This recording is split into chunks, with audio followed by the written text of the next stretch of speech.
Good morning বন্ধুরা। সকাল এখন বাজে 7:45। আজ হলো শনিবার। এখানে আমার জন্য চা বসিয়েছি। তন্ময় নেই, তন্ময় আজকে 4:30টার সময় কাজে গেছে। আর এখানে চুনো মাছটা বের করে রেখে দিয়েছি। চলুন, টিউশন গেছে পড়তে, আমি চাটা খাবো। খেয়ে তারপরে মায়ের ব্ল্যাঙ্কেটটা ভিজিয়েছি গতকাল রাত্রিরে, ওটাকে কাচতে হবে। তারপরে ঘুম থেকে উঠেই বিছানার চাদর, তন্ময়ের একটা গেঞ্জি প্যান্ট সব ভিজিয়ে দিয়েছি, সেগুলোকেও কাচতে হবে। আজকে টিউশন পড়তে গেছে, তারপরেই আমি উঠে পড়েছি, সঙ্গে সঙ্গে উঠে পড়েছি বাবা, আর এক ফোঁটাও দেরি করিনি। এই না, আর এমনিও গরমে আর জানেন তো শুতে ইচ্ছা করছে না। পাখার হাওয়া চললে কি হবে বাবা, কি কষ্ট হচ্ছে। তন্ময় চলে গেছে 4:30টার সময়, তারপরে একটু শুয়েছিলাম 4:45টার দিক করে। তারপরে উঠলাম তখন 6:45। তিশানকে ডেকে দিলাম, মাও চলে গেল। 6:45টার সময় উঠে আগে ওপরের বিছানা তুললাম, নিচের বিছানা তুললাম। তন্ময় এখন নিচে শুচ্ছে। ওপরে না 3জনে শুলে শোয়া যাচ্ছে, ওরা 2জনে হাওয়া পাচ্ছে, কিন্তু আমি যেহেতু কোণে শুই, আমি একদম হাওয়া পাচ্ছি না। আর তন্ময়ও মাঝখানে খুব একটা হাওয়া পাচ্ছে না, আমাদের জন্য ও চিপটিয়ে যাচ্ছে। মোটা মানুষ তো শুতে পারছে না। তিশান এখান থেকে উঠবেই না একদম, এই জায়গাটা কাউকে ছাড়ছে না, একদম পাকার সামনেই ও শোবে। তো ওই জন্য ও নিচে শুয়েছিল। আমরা এখন 3-4 দিন হয়ে গেল ওপরেই শুচ্ছি, আর ও নিচে শুচ্ছে। এখন বাজে 9:45। ঘর দোর সব ঝাঁট দেওয়া মোছা হয়ে গেছে। চা খেয়ে নিয়েছি, কাচাকুচি করছিলাম এতক্ষণ ধরে। আর এই ঘরও মুছে নিয়েছি। কয়েকটা বাসন ছিল, সেগুলোকে মাজলাম, পরিষ্কার করেছি। আর আপনাদের বাথরুমটা দেখাই। হ্যাঁ, মায়ের ব্ল্যাঙ্কেটটা কাটছিলাম, আর এখানে এই চাদর, তন্ময়ের জামা প্যান্ট সব এখানে, এগুলো কাঁচা হয়ে গেছে, ধোবো এবারে। ওটাকে খানিকটা ধুয়ে দিকটা করে তারপরে এগুলোকে ধুয়ে নেবো। একবারে আজকে স্নান করে নেবো ভাবছি, দেখি। আর মাছটাকে আগে বার করি, সকালবেলা ফ্রিজ থেকে বার করে রেখে দিয়েছি, অনেকক্ষণ হয়ে গেল জানেন। চলুন, এখানের একটা বন্ধুর মা ফোন করলো, কথা বলতে বলতে ব্যাস দেরি হয়ে গেল। চলুন, অনেকটা মাছ জানেন, এতটা করবো না। এই যে এই মাছ ধুতে অনেক টাইম লাগে জানেন। এই দেখুন, আবার একটা পমফ্লেট মাছ দিয়েছিল আমাকে। এটা একটু ওজনে কম হচ্ছিল, ওই জন্য এই পমফ্লেট। বাবা, এটা কী পমফ্লেট মাছ। চলুন, এটাকে ভালো করে ধোবো। এখন থাক, আগে ওখানটা কেচে আসি, অনেকক্ষণ প্যাকেটে মোড়া তো নষ্ট হয়ে যেতে পারে। এদিকে আমার জামা কাপড়গুলো সব কাঁচা হয়ে গেছে, এগুলোকে সব মিলে দেবো। তবে ব্ল্যাঙ্কেটটা এখনও পর্যন্ত ধুচ্ছি, মানে কলটা চালিয়ে রেখে দিয়েছি, ওটা আস্তে আস্তে ধোয়া হোক। আর তিশান পড়ে টরে এসে নিচে শুয়ে পড়েছে গরমে। এই দেখুন, এখানে এখনও কলটা চালিয়ে রেখেছি, খানিকক্ষণ ধোয়া হোক, তারপরে মিলবো। এখানে তিশানকে দিয়ে 2খানা পাউরুটি আনিয়েছি, আজকে ডিম পাউরুটি খাবো। এই যে ডিম টোস্ট। টিভিটাকে আস্তে কর। আর এখানে মাছ ধুয়ে চুবড়িতে চাপা দিয়ে রেখে দিয়েছি, আগে ব্রেকফাস্ট করি। বাবা, খুব জোর খিদে পেয়ে গেছে। চলুন, আগে পাউরুটিটা কাটি, আগে দাঁড়ান। পাউরুটিগুলো পুরো বাবু টাটকা জানিস, নরম তুলতুল করছে একদম।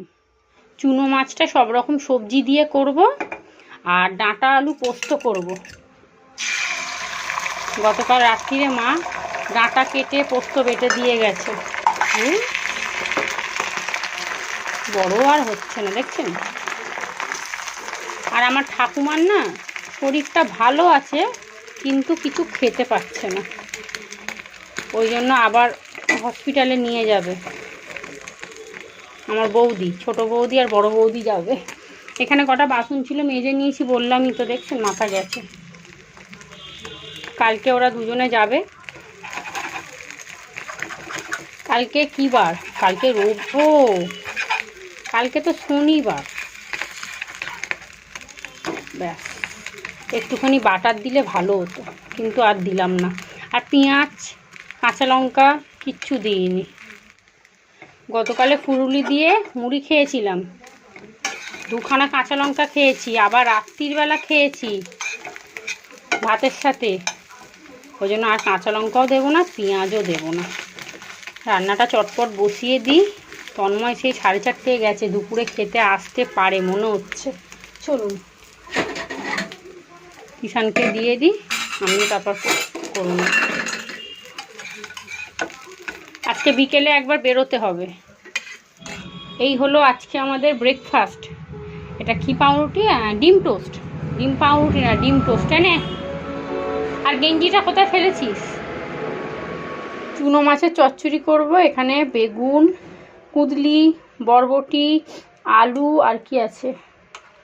আর কিছু নেই। কুঁদলি, বরবটি, আলু, বেগুন এই দিয়ে পেঁয়াজ টমেটো দিয়ে চচ্চড়ি হবে।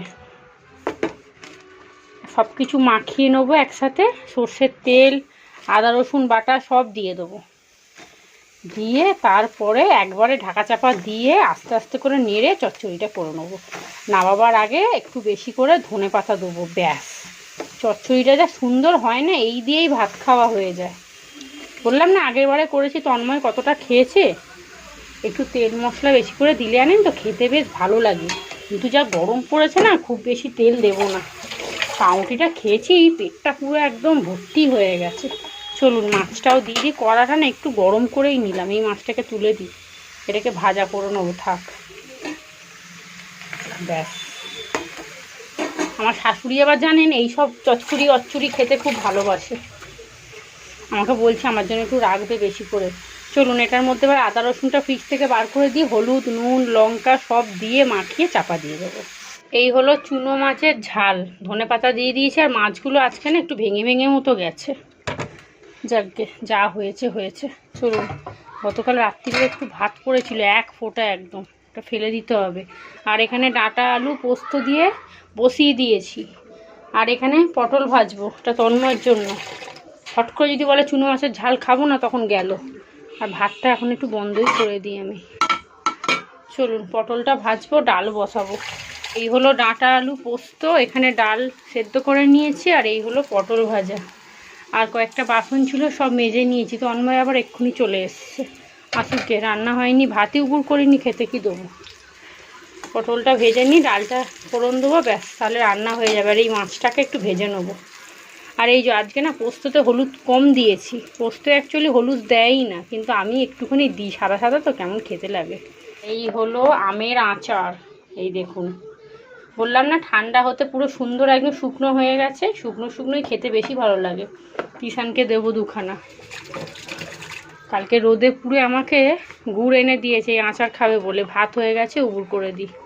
রান্নাবান্না হয়ে গেছে, গ্যাস ওভেন মুছে নিয়েছি। বাসন অনেক ছিল, মাজলাম। 4খানা কড়া, এই একটা দুটো তিনটে, আর এই যে ননস্টিক কড়া 4টে।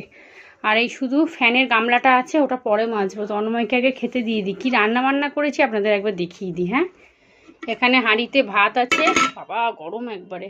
আর এখানে চুনো মাছের চচ্চড়ি, সব রকম সবজি দিয়ে, ধনেপাতা দিয়েছি বেশি করে। ভালো হয়েছে খেতে, আনেন কি সুন্দর গন্ধ ছাড়ছে। আর এই হলো ডাঁটা আলু পোস্ত। অন্যদিন না আমি একটুখানি সর্ষে দিয়ে দিই, কিন্তু আজকে শুধু পোস্ত দিয়ে করেছি। এই যে তন্ময়ের আবার এইটা খুব পছন্দ। আর এখানে পেঁয়াজ দিয়ে মুসুর ডাল অল্প করে করেছি, আমার ডালের দরকার নেই, আমি এই চচ্চড়ি দিয়েই এক থালা ভাত খেয়ে নেবো। আর এখানে তন্ময়ের জন্য পটল ভাজা, একটা পটল একটু পুড়ে গেছে, তবু বাবা। আর এইটাতে হলো এই যে মাছটা ভেজে রেখে দিয়েছি। চলুন এইবারে ওকে খেতে দিয়ে যাব স্নান করতে। আজকে আমি আবার শ্যাম্পু দেবো। গুড ইভিনিং বন্ধুরা, সন্ধ্যা এখন 6:30 বাজে। আমি রেডি হয়েছি, যাব আমাদের সামনের বাজারে। তার আগে যাব মন্দিরে ধূপ মোমবাতি দিতে। কিষান এই সময় পার্কে থেকে আসলে এসছে অনেকক্ষণ, এই সবে না 6টার দিক করে এসছে। ও সন্ধ্যে দিয়ে দিয়েছে, জামা কাপড় সব তুলে নিয়েছি। মারাত্মক গরম লাগছে, মারাত্মক মারাত্মক। তো সোমবার থেকে তো বৃষ্টি হবে বলছে, কি জানি কি হবে। যাই হোক চলুন আগে ধূপ মোমবাতিটা দিয়ে আসি, এসে তারপরে একটু বাজারটাতে যাব। সবজিপাতি সেরকম কিছু কেনার নেই, তবু একবার যাব। আলু নিতে হবে, আদা রসুন এগুলো শেষ হয়ে গেছে, পেঁয়াজ নিতে হবে, টুকটাক বাজার করব আর কি। আর এত গরম লাগছে না, ঘরে থাকতে ভালো লাগছে না, ওই জন্য ভাবছি একটু ঘুরে আসি। আর বাইরে বেশ হাওয়া দিচ্ছে, হাওয়া দিলে কী হবে, পচা গরম একদম। চলুন চলে যাই। আর তন্ময় এখনও আসেনি, ও এলে কি খাবে কি জানি। ওখানে তরকারি টরকারি আছে, ওর আসতে মনে হয় দেরি হবে আজকে। আমাকে সকালবেলায় বলছিল যে আমার আসতে মনে হয় দেরি হবে। চলুন চলে যাই, আর কথা বলতে পারছি না, দরদর করে ঘামছি। ধীরে ধূপ মোমবাতি দিয়ে সোজা চলে এসেছি বাজারে। এসেই আগে একটা লিকুইড সিঁদুর নিয়েছি, আমার প্রায় 2-3 দিন হয়ে গেল, শেষ হয়ে গেছে। চলুন নেওয়া হয়ে গেছে। আর এটা দামটা না কম নিল, 30 টাকা নিয়েছে, সেটা নিয়েছিল 60 টাকা, বলছে দামিটা নাকি নেই। যাই হোক, এটা শেষ হয়ে গেলে দাম দিয়েই কিনবো, কারণ চুলের ব্যাপার তো বাবা, লাস্টে দেখবো মাথায় টাক পড়ে গেছে। ওখান থেকে বেরিয়ে আদা রসুন পেঁয়াজ সব নিয়ে নিয়েছি। আর এই দেখুন, হঠাৎ করে কি মনে হলো, তিশানকে বললাম চ তো একটু একটা পাখার দাম করে আসি, কারণ মায়ের ঘরে পাখাটা নেই তো। আর তন্ময়কে বলেছিলাম 2-1 দিন আগে, কেনার ইচ্ছা ছিল, তবে আজকেই কিনবো সেটা আমি জানতাম না। 2-1টা পাখা দেখিয়েছিল, ওগুলো পছন্দ হয়নি, তবে এইটা খুব পছন্দ হয়েছে। রংটাও বেশ সুন্দর আর মাঝখানটা না একটু ডিজাইন করা। তবে আমি কাকুকে বারবার বলছি যে আমাদের সিলিংটা খুব নিচু আর ব্লেডও ছোট নিতে হবে, বড় ব্লেডও আমি নিতে পারবো না। তো উনি এইটা দিয়েছে, বলছে এটা ছোট ব্লেড আর হাই স্পিড ফ্যান, তুমি নিয়ে যাও, কোনো অসুবিধা নেই। আর আমার বাড়িতে যে কটা পাখা গেছে সব এনার দোকান থেকেই গেছে। উনি এত করে বলছে চলুন এই পাখাটাই নিয়ে যাই, কেমন হয় আপনারাও তো দেখতে পাবেন। আর শ্যামদাকে ফোন করব যদি আজকেই পাখাটা লাগিয়ে দিয়ে যায়। টাকা দেওয়া হয়ে গেছে, বাড়ি চলে এসেছি। শ্যামদাকেও ফোন করেছি, শ্যামদা বললো একটু পরে আসছি আমি। আর নতুন পাখাটা আমার ঘরে লাগাবো আর আমার ঘরের পাখাটা মায়ের ঘরে লাগিয়ে দেবো। তো এটাই ঠিকঠাক হয়েছে আর কি। চলুন আজকে ফাইনালি মায়ের ঘরের পাখাটা কেনা হয়েছে। তো এখানে রান্নাবান্না শুরু করে দিয়েছি। তন্ময় আমাকে ফোন করছে, তুমি তাড়াতাড়ি আসো, আমি কাজে যাবো 9টার সময়। ব্যাস হয়ে গেল গন্ডগোল। তো কি খেয়ে যাবে, আমাকে বললো পাস্তা করে দাও, আমি পাস্তা খেয়ে যাব। আর ওর আস্তে আস্তে 11:30 12টা বেজে যাবে। একটু বেশি করেই পাস্তাটা করেছি, কারণ তিশান তো খাবে জানেন তো। তো ওকে একটু দেবো আর তিশানকে একটু দেবো। আর এই যে শ্যামদা পাখা লাগাতে চলে এসছে আর আমাদের বড় মিস্ত্রি তাকে হেল্প করছে। রাত্রি 9:30 বেজে গেছে, শ্যামদা পাখা লাগিয়ে দিয়ে চলে গেছে। আমার ঘরের পাখাটা মায়ের ঘরে লাগিয়েছে। মার তো খুব আনন্দ, বলছে আজকে একদম আরামে ঘুমোবো। আর তন্ময় খেয়ে দিয়ে বেরিয়ে গেছে। ও অল্প একটু পাস্তা খেয়েছে, জানেন গরমে খেতে পাচ্ছে না, তার মধ্যে গরম পাস্তা, তো সঙ্গে সঙ্গেই খেয়ে আবার কাজে বেরোতে হবে। আর রাতে রান্না বান্না বলতে ওই পাস্তাই খাওয়া হবে, মা ভাত খাবে, আর কিচ্ছু রান্না করব না। ঘরটা আবার ঝাঁট দিলাম ভালো করে। তো চলুন তাহলে আজকের ব্লগটা এখানেই শেষ করছি। আপনারা সবাই ভালো থাকবেন, সুস্থ থাকবেন, সাবধানে থাকবেন। আজকের মতো টাটা।